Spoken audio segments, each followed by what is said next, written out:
I never thought I'd be the kind of person to hold a grudge. I used to believe that family always had each other's backs, no matter what.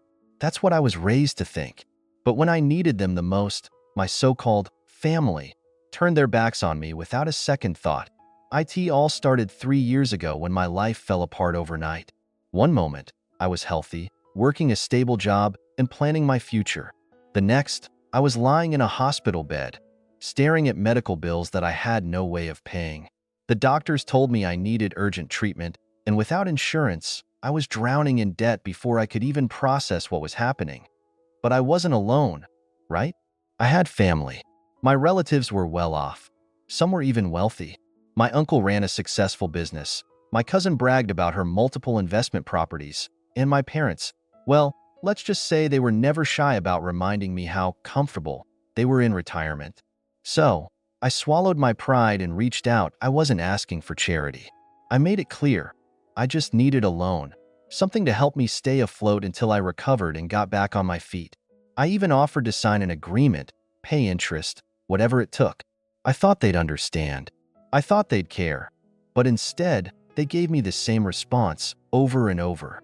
We have our own lives to deal with. Some of them ignored me completely. Others sent vague, dismissive texts. And a few had the audacity to lecture me about financial responsibility before telling me they just couldn't afford to throw money away. Throw money away. These were the same people who posted pictures of their expensive vacations, their designer shopping sprees, their new cars and remodeled homes. And yet, when I was struggling just to afford basic treatment, they acted like I was a burden. I was devastated. But more than that, I was angry. Still, I managed. I did what I had to do. I picked up extra work when I was physically able. I fought with the hospital over bills, and I got through it without them. It wasn't easy, but I survived. And over time, that anger I felt toward them, it didn't fade. It sharpened. It had been over 2 years since my so-called family turned their backs on me. By then, I had rebuilt my life on my own. It wasn't easy. There were nights when I went to bed hungry, days when I thought I wouldn't make it. But I kept pushing forward. I worked relentlessly, taking any job that would help me stay afloat. I taught myself new skills, found remote work, and slowly climbed my way out of the financial pit I had been left in. Every dollar I made felt like a victory, a reminder that I had survived despite them. And then, one day, I got a message that it was from my cousin, one of the first people I had reached out to when I was desperate. The same cousin who had sent me a 2-sentence text telling me that times are tough for everyone while posting pictures of her luxury vacation in Greece. I stared at her name on my phone, feeling something bitter rise in my throat. Curiosity got the better of me. I opened the message. "Hey, it's been forever. Hope you're doing well. Listen, I really need a favor, and I know you're great with finances. Can we talk?" I almost laughed out loud. A favor? From me? After all this time? I didn't reply immediately. Instead, I let the message sit there while I leaned back in my chair, thinking that first. I figured it was some minor inconvenience. Maybe she needed help budgeting for her next shopping spree. But something about her tone seemed off. There was a nervousness in it, a hesitation that she wasn't usually the type to have. I decided to do a little digging. A quick search on social media told me everything I needed to know. My cousin had made some bad investments. She had stretched herself thin, buying properties she couldn't afford, and now that the market had taken a downturn, she was bleeding money. That was satisfying enough on its own. But then I saw something else. My uncle, the one who had built a wildly successful business, the one who had given me a condescending speech about standing on my own 2 feet, had filed for bankruptcy. That I sat there, staring at the screen, feeling a cold, creeping sense of amusement settle over me. It was all falling apart for them. The same people who had refused to lift a finger when I was drowning were now struggling to stay afloat themselves. And they had the nerve to ask me for help. I didn't respond to my cousin right away. Instead, I waited. I wanted to see just how desperate they were willing to get. 2 days later, my phone rang. It was my uncle. The man who had ignored my calls when I was begging for help was now calling me. I let it ring for a while before finally answering, keeping my voice neutral. "Hey, Uncle. It's been a while." There was a long pause on the other end. like he was struggling to find the right words. Finally, he cleared his throat. Yeah, it has. Listen, I won't waste your time. We're in a bit of a tough spot right now, and I was wondering if you'd be willing to help out. I almost wanted to drag it out, to play dumb, to make him say it, but I already knew what he wanted. Help out how? I asked, keeping my tone light. That he hesitated. Well, you've always been smart with money, and I know you've been doing well for yourself. We just need a little support to get back on our feet. We, the same we that had left me to suffer alone. I leaned back in my chair, feeling something cold and sharp settle in my chest. This was it. This was the moment I had dreamed about for years, and I wasn't about to waste it. Oh, I'd love to help, I said, letting just a hint of amusement creep into my voice. But, I have my own life to deal with. Silence. Pure, beautiful silence. I could hear him processing my words, could almost feel the moment he realized I was throwing his own excuse back in his face. But I wasn't done yet. Besides, I continued, I wouldn't want to throw money away. I could hear his breath hitch. That was exactly what he had told me years ago when I was desperate for help. He stammered for a moment, trying to recover. Look, I know things were rough before, but this is different. We're family. Oh, now we're family? I interrupted, my voice turning cold. Funny, I don't remember feeling like part of a family when I was in the hospital, wondering how I was going to survive. Another pause. Then, finally, he muttered, I see how it is. I smiled to myself. Yeah, I guess you do. And with that, I hung up. But this wasn't over yet, because the begging was only just beginning. Hanging up that call felt like winning a battle I had been fighting for years. But I knew it wasn't over. No, this was just the beginning. Because when people like my family fall, they don't go down quietly.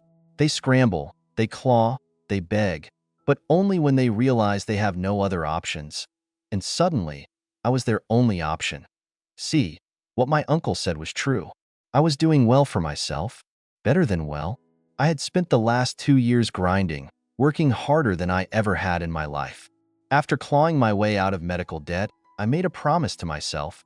I would never be that vulnerable again. I became obsessed with learning everything I could about money, investments, passive income, building a business. I threw myself into it like my life depended on it. And in a way, it did. It wasn't easy. I sacrificed sleep, relationships, and any semblance of a social life. While my so-called family was still flaunting their lifestyles on social media, I was studying late into the night, working every side hustle I could find. And then, one day, it all paid off. I cracked the code. I started a business. One that took off faster than I could have imagined. The same skills I had begged my family to teach me, I taught myself. And the money started coming in, slowly at first, but then it snowballed. Soon, I wasn't just financially stable, I was wealthy, and my family, they noticed. They noticed when I stopped struggling, when I started traveling, when I moved into a nicer place, upgraded my car, and, oh, the irony, when I started posting pictures of my success. At first, they watched from a distance. I could feel their curiosity through their awkward likes and half-hearted comments. But then, one by one, they started reaching out. It started subtly, casual messages, pretending to check in after years of silence. My parents sent a "hope you're doing well" text out of nowhere. My cousin, the one who had once dismissed me with a vague excuse, suddenly wanted to reconnect, and then, when their financial troubles started catching up to them, the messages got desperate. They weren't just checking in anymore. They needed something. And for the first time, they realized I had something they wanted. That's why my uncle called me. That's why my cousin had messaged me out of nowhere. They had spent their entire lives looking down on me, treating me like I was disposable. But now, I had something they couldn't ignore, and they thought I was going to save them. But they had no idea just how much I had changed. I wasn't the same person who had begged them for help all those years ago. I wasn't the desperate, struggling relative they could ignore. Now, I was the one with the power. And I was about to make damn sure they felt it. Because the next time they called me, I had plans for how that conversation was going to go. When the phone rang again, I wasn't surprised. This time, it was my mother. Now, let me be clear. My parents weren't destitute. They weren't on the streets. They weren't in any real danger. But for the first time in their lives, they were feeling the kind of financial stress that I had begged them to help me with years ago. And suddenly, all those times they told me, "We have our own lives to deal with," didn't seem to apply anymore. I let the phone ring. Once, twice, three times, then I picked up. "Hello?" I said, my voice calm, controlled. There was a pause. Then, my mother's voice, overly sweet, too sweet. "Sweetheart, it's been so long. How are you?" She sounded like a stranger, like a woman who had never once let me struggle alone. Even though I knew for a fact that's exactly what she had done, I didn't answer right away. I let the silence stretch, just long enough for it to become uncomfortable. Then I said, "What do you want?" I could hear her falter. That wasn't the response she had been expecting. "Oh, honey, I just wanted to check in. See how my successful son is doing. I saw your pictures. You look great, really. We're all so proud of you." I almost laughed. Proud? Proud. Where was this pride when I was drowning in medical bills? Where was this concern when I needed them the most? But I wasn't about to give them the satisfaction of knowing I cared. "I'm doing well," I said simply. "But you didn't call just to say that. What's going on?" Another pause, and then her voice softened, became more fragile. "Well, things have been difficult lately. You know how the economy is. Your father's investments took a hit, and, well, you know how expensive things are these days. It's been a little tight." I leaned back in my chair, staring at the ceiling. "So?" There was a sharp inhale, like she couldn't believe I was making her spell it out. "Well, I just thought maybe you could help us a little." There it was, the moment I had been waiting for. The same people who had turned their backs on me when I was at my lowest were now coming to me with their hands out, expecting me to fix their problems. I could have given them the money. Easily, I could have bailed them out with a single wire transfer. And that's exactly what they were banking on, that I would be too kind, too soft, too guilty to turn them away. But they had no idea how much I had changed, so I smiled, and I said, "No." Silence. Then, my mother let out a nervous laugh, like she thought she had misheard me. "Honey, what do you mean, no?" I leaned forward, gripping the phone a little tighter. "I mean, no, Mom. I'm not helping you." The silence on the other end of the line was deafening. But we're family." That almost made me snap. I clenched my jaw, forcing myself to stay calm. "Oh, now we're family?" I said, my voice quiet but sharp. Where was that attitude when I needed help, when I was drowning in medical debt, and you all acted like I didn't exist? "That was different," she protested. "We were busy. We had your own lives to deal with." I finished for her. There was nothing but silence, and for the first time in my life, I realized something. They didn't regret what they did. They weren't sorry. They just hated that the roles had reversed, that I now held the power, and I wasn't going to let them use me. So I took a deep breath and said, "I learned a lot when I was struggling, Mom. I learned who I could count on and who I couldn't." Then, before she could say another word, I hung up. And as I put the phone down, I realized something else. I didn't feel guilty, not even a little, because for the first time in my life, I was truly free. But little did I know, my family wasn't done yet. They weren't going to take no for an answer, and what they did next would prove just how desperate they really were. I should have expected it. I should have known that a simple no wasn't going to be enough for people like them. Because when entitled people lose control, they don't accept it. They don't take the loss with dignity. No, they try harder. And that's exactly what my family did.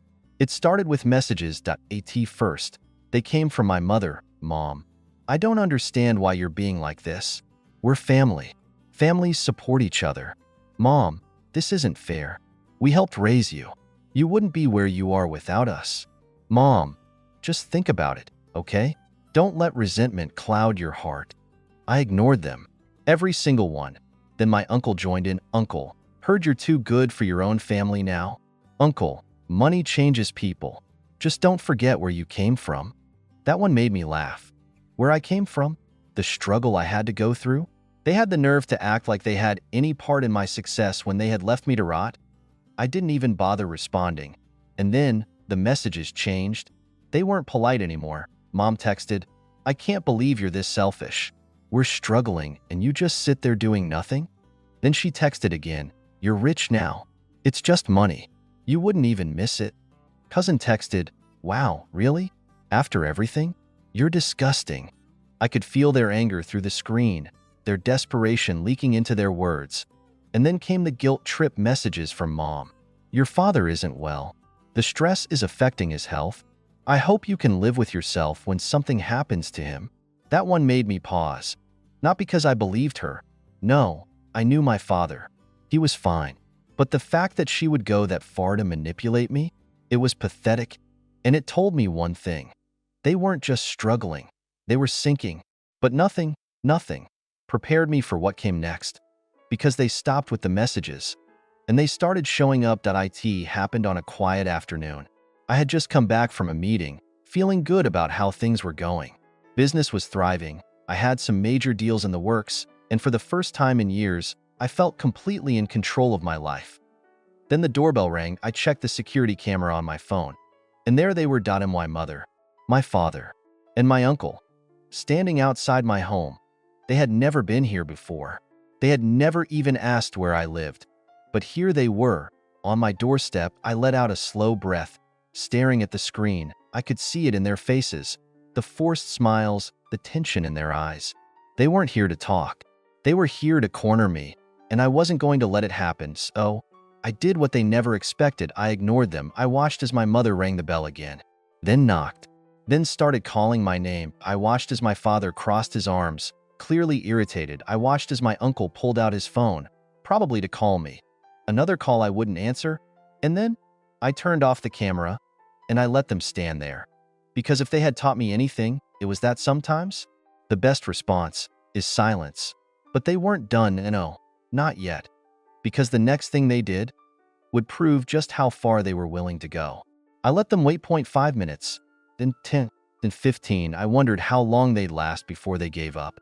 Before they realized that the son, the nephew, the relative they had tossed aside like trash wasn't going to roll over just because they finally needed something from him. But they didn't leave. Instead, my mother pounded on the door harder. "We know you're in there," she shouted. "Stop being childish and come talk to your family."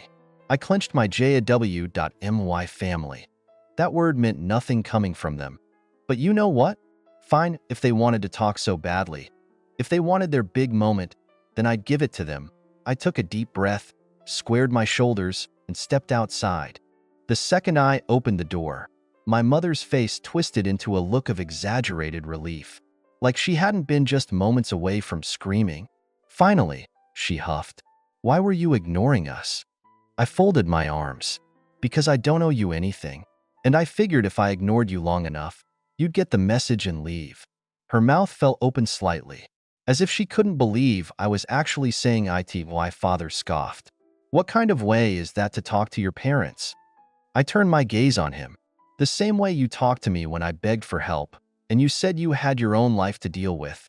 That shut him up. My uncle stepped in then, clearing his throat, clearly trying to smooth things over. "Look, kid, we know things were rough before, but what's done is done. Right now, we're in a difficult situation and you think I care?" I cut him off, raising an eyebrow. He blinked at me. "You think you can show up here?" I continued, voice calm but sharp. "After turning your backs on me when I was desperate, when I was suffering, and expect me to just open my arms and say, 'Oh sure, here's all the money you need, no problem.'" My mother pursed her lips. "It's not like that. It's exactly like that." I snapped. I could feel the years of anger, the pain, the betrayal boiling inside me, rising to the surface like a dam about to break. "Do you have any idea what I went through?" I demanded. "Do you even care? Do you know how many nights I spent in agony, wondering how I was going to survive? Wondering if I'd even make it? While you, all of you, sat in your comfortable homes and didn't lose a wink of sleep over it." My mother shook her head. "That's not fair." "No," I snapped, voice low but furious. "What's not fair is me nearly dying while my rich family pretended I didn't exist. What's not fair is watching the people who were supposed to love me turn their backs without a second thought." Silence. They had nothing to say to that. because deep down, they knew I was right. But I wasn't done. And now? I continued, eyes burning into them. Now you need me. Now you're struggling. And suddenly, family matters again? I let out a bitter laugh. Well, let me be crystal clear. I stepped closer, lowering my voice just enough to make sure every single word hit like a hammer. You didn't care about me when I needed you, so I don't care about you now. My mother's face twisted into an ugly scowl. You're being cruel. No, I said coldly. I'm being fair. She opened her mouth to argue again, but I was done. I turned on my heel, walked back inside, and slammed the door shut behind me. And for the first time in years, I felt free. They pounded on the door a few more times, shouted my name, called me selfish, heartless. I didn't care. I just stood there, breathing deeply, feeling the weight of their presence slowly fade. And then, silence. I checked the camera. They were gone. They never reached out again after that. Maybe they finally understood that I wasn't going to be their safety net. Maybe they moved on to try and leech off someone else. Either way, it didn't matter, because I had already given them my answer, and I would never, never look back. I think this is a clear example of how selfishness can destroy family bonds. The protagonist was left to struggle on their own, and when they finally found success, their family came crawling back. It's frustrating to see how people can only care when it benefits them, but the protagonist's decision to stand firm and not give in was a smart one. At some point, you have to prioritize your own well-being, especially when those around you have shown they're only interested in what you can do for them. Sometimes saying no is the best way to protect yourself. What do you think? Was the protagonist right to cut them off, or should they have helped? Let me know in the comments.